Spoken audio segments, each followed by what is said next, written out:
I guess we're gonna dive into this pedal board here because this is not something you traditionally see a bluegrass guy with, a freeze or a nemesis delay or whatever. So I'm guessing everything's running into your switcher here. Yeah. Which saves you from tap dancing all night. Yeah. Which must be nice, especially for like the Chase Bliss pedals where there's so many knobs and switches and stuff that you could accidentally hit with your foot. I bet running into a switcher is probably the safe bet there. It really helps with that, so you don't kind of bump into stuff. And also, I think it's just cool because, when nothing's being used, the signal's just off. It's just my DI, It's not like my signal's still running through all these pedals that are inactive. Gotcha. It's just the DI, that's what I use most of the time, is just straight DI, yeah. But then once we get into a psychedelic territory kind of jam, I might click on the reverb, or I might use the phaser. If we're getting real weird, that's when I start going for the pitchfork and stuff like that.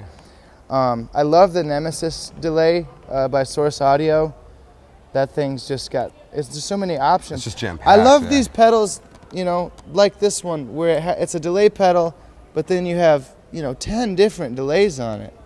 It's really cool. Same thing with the Eventide. I mean, that thing is just a workstation. It really is. Especially, I love the favorite switch. That Barn 3 is cool for that, man. Those are great. Yeah. You can program those to do different things too, like recall or like certain. Yeah, it could even be like a mid, like a like a momentary switch. Yeah, like a phase shift. Or but something for like you that. folks that are checking this out, anyways, what the Barn 3 does is it just helps me switch through the settings on the Eventide H9.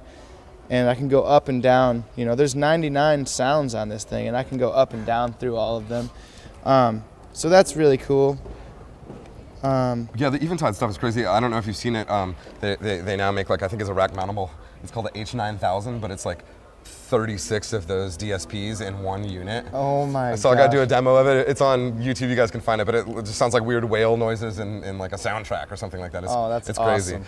But yeah, those things, there's probably more processing power in that than what's on the freaking shuttle to the moon. To be honest, I haven't even scratched the surface with the H9.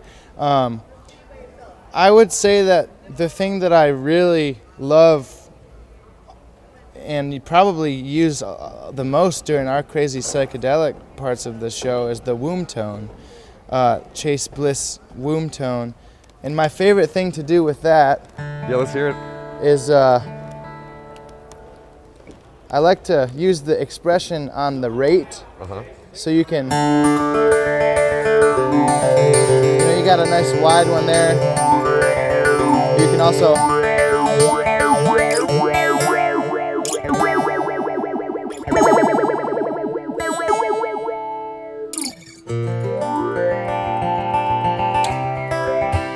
A lot of times, so cool. A lot of times what I'll do is if we're in a big part of a jam where it's really heavy and we're getting ready to bust into another song, I'll just slowly use the phaser.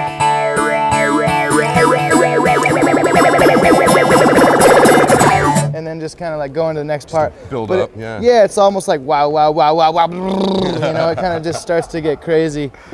But love that. I love it too. I love using the expression pedals. On the Chase Bliss stuff, they have so many options on the back for the expression. If I'm not mistaken, almost all the Chase Bliss pedals, if not all of them, those dip switches are so that you can literally set an expression to all of the different parameters, right? Anything you want to do. So I just use it for the rate, but you could also do it for the volume or the mix or the the depth or the feed or anything. Joel's a mad scientist over there. Yeah, they're amazing. And a fun thing I used to do with the Brothers, I don't do it anymore because I just use this amp for distortion.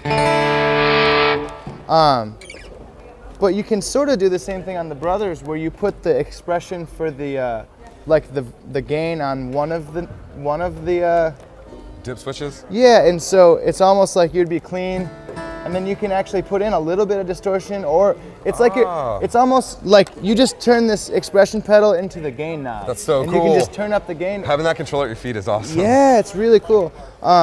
So I love that stuff. And then the other expression pedal that I have here is used for the pitchfork. Gotcha. Which a lot of times. What parameter is it controlling on the pitchfork then?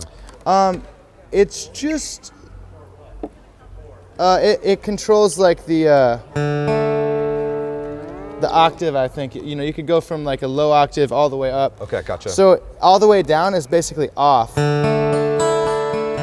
And then a little bit up, you can.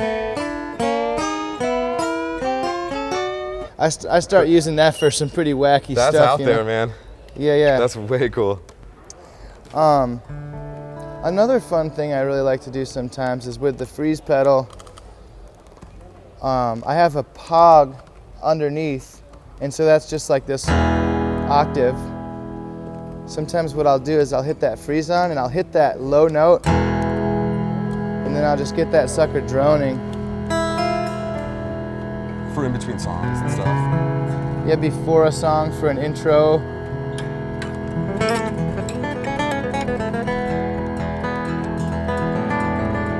You can kind of play stuff over it. Just kind of creates this little weird atmosphere. And then, Like a synth pad. you know, when we would kick into the song, I'd probably, you know, sometimes I leave it on for a little bit. I love those things. But yeah, I can do that in the middle of a jam. You know, if we're in a song and then it sort of settles down into a jam, I can just go, you know, put a low octave, basically almost like somebody's playing Yeah. like it's a like a boat synth pad or yeah. like an EBO or something. Yeah. And it just keeps on droning, man. Love that. It's really cool. Cool. So we got 2 expressions, and then is the Dunlop just a volume? Yeah, the Dunlop. So what's going on here is, and that's for my distortion, which is the Chase Bliss Brothers, and it goes into a deluxe reverb. And I just have a 1/4 inch out coming out of this. I should tell you, my Grace DI has been modded. I had them make, so I have a input and there's a DI out. There's also a 1/4 inch out on the Grace Designs Bix DI. Send your guitar signal to your amp? Well, that's what I use it for. Usually what would happen if I pressed this mute button, it would mute this 1/4 inch out as well. I had Grace make this one special so it bypasses the mute so that it's for my tuner. Aha. So whenever I'm muted, my tuner's still on.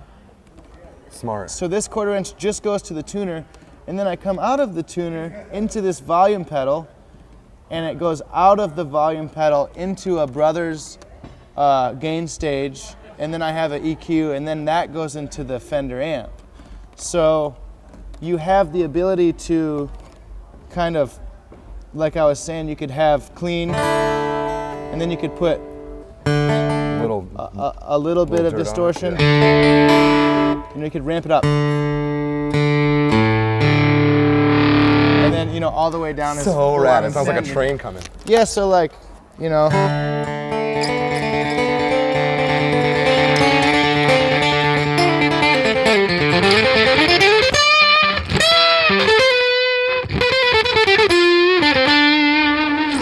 That's a lot of dynamics for an Yeah, acoustic guitar. and it's really fun, you know, when you're in like I said, we do a lot of stuff that's just, we don't know what the heck's gonna happen at any point in time. So just to have all these sort of tools, colors to paint with, different colors to paint with, different tools at your disposal to, you know, do whatever with.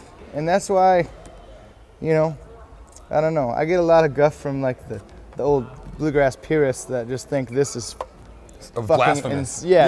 Yeah. But whatever, you know. I'm man. having fun.